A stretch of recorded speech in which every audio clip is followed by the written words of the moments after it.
Reminisce on dangerous summers, was just a thug nigga working for drug dealers in neighborhood. Run about the age of 13, we was gunning, and it was fun to see the police running. Niggas disappear when we come and live. Nappy head shorty, addicted to drinking 40. My niggas is naughty, and y'all niggas is fucking corny. But you left me in the summer of '89, a very good year. Crack cocaine sales rose.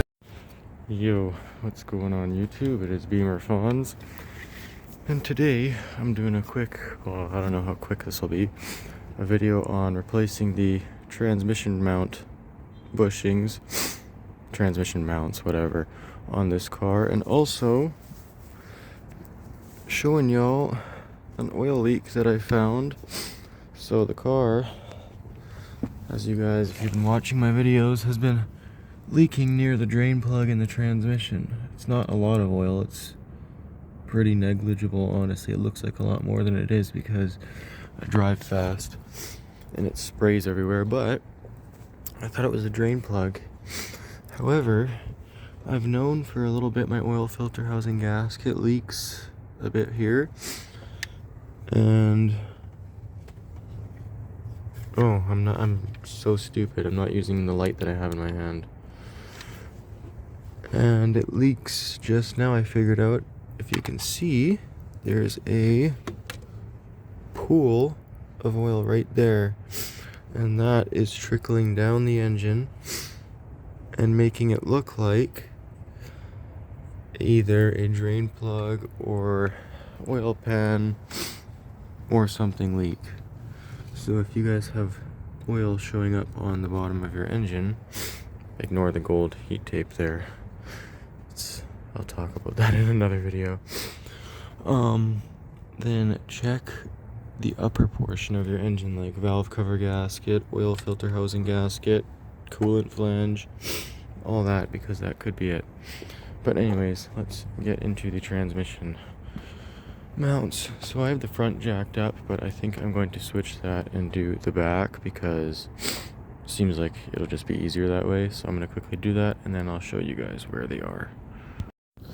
Okay, so once you've got the car jacked up, I have my jack on one bolt of the transmission, and then undo the bottom bolt there on this mount, or undo the top. You know what, maybe undo the top one first because the top one's kind of harder to get to.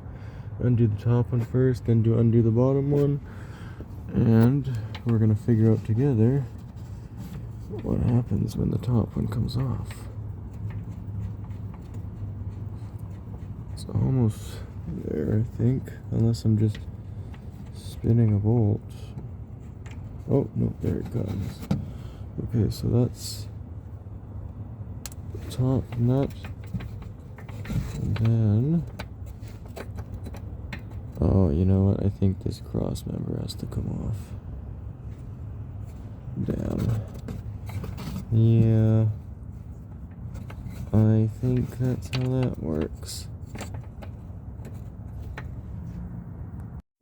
Okay, so you definitely need to take these bolts out, and this is how I have the one jack on this bolt, the one jack on that bolt. You just need it ever so slightly lifted so that the weight's off, so you can take these two bolts out, those two bolts out, and then as soon as you get the other two bolts out of that side, this metal piece is going to come down, and then once you have these bottom bolts off, they're just gonna pop out and the new ones are gonna pop in, and then once you basically have them in, you can re-bolt this bottom cross member, and then all you have to do is put the nuts on the top and the bottom. So I'm gonna try and videotape this, but I'm also gonna try and be quick because I don't want the transmission to have nothing holding it for that long. So I'm gonna get those ready and then I'll record it. Hopefully y'all can see this and how I'm doing it. So, pushing, so go like that, and sit up there. This one is going to come out. This one we will do the same thing. We'll put it up here.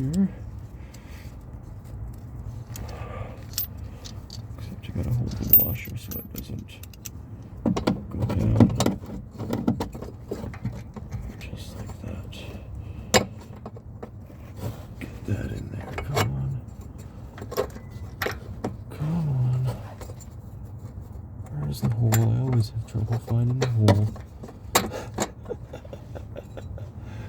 Why do I make fun of myself like this?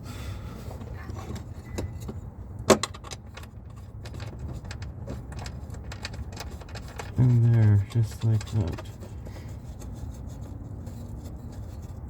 Once you've got them wedged in place, all you have to do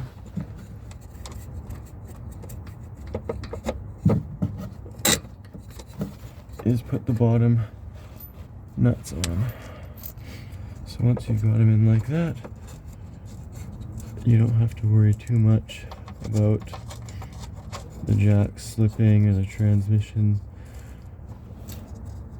not having weight on it or not being held up, because as long as they are wedged in there, you will be good. This bolt is the pain in the dick one.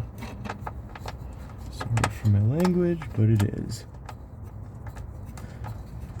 So yeah, now basically you just put these bottom ones on, tighten these all back up, and then you're good to go. So I'm gonna get that all done and show you all the rest once it's finished. Alright, so it is the next day. The mounts have been installed. I've driven with them for about 2 days, 3 days now. And for daily driving, I think I'm going to stick to regular mounts. I don't know. I might change my engine mounts to brand new ones because I think my engine mounts are bad, but the vibration was noticeably worse, mainly in 4th gear. But that is definitely something to keep in mind. The shifts were way more crisp, but the 4th gear is definitely more vibration, and I think these need a washer on the top because, as you can see, the ear of the transmission was kind of biting into this. The bottom's fine because the bottom is flat where these go. It's flat, but the top has like exactly what that looks like, so that the bolt can slide through. So I think I am going to grab a couple washers that are exactly the same size as this and try it again before my new ones come. So yeah, they are good. They stiffen up your shifts. However, if you are daily driving and you use 4th gear a lot, definitely take into consideration that they will be a decent bit louder than stock. And it's not so much of a vibration, it's more of like a noise, like kind of like droniness when you have a straight piped exhaust. But yeah, as far as the transmission mounts go, they're pretty easy to swap in and out. I mean, if you're going to go to the track, these would take you 30 minutes to put in and out.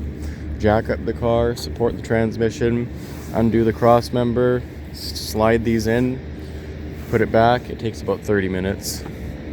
The first time I did it, I had trouble figuring out where to jack the transmission up from, but once you figure it out, it's all good. So hopefully you guys enjoyed this video. Don't forget to like, comment, subscribe. And yeah, basically my final conclusion is these are good, very good. They stiffen up your shifts a lot. They make everything a lot more crisp. However, the downside is vibration. So take that into consideration. And the next video I'm going to be making is actually how to vinyl wrap your interior, because I did it myself. This is the first piece I did. I obviously have to redo it, but I have done everything else since, and it has come out very well. So stay tuned for that, because that's going to be the next video. Beamer-Fonz out. Peace.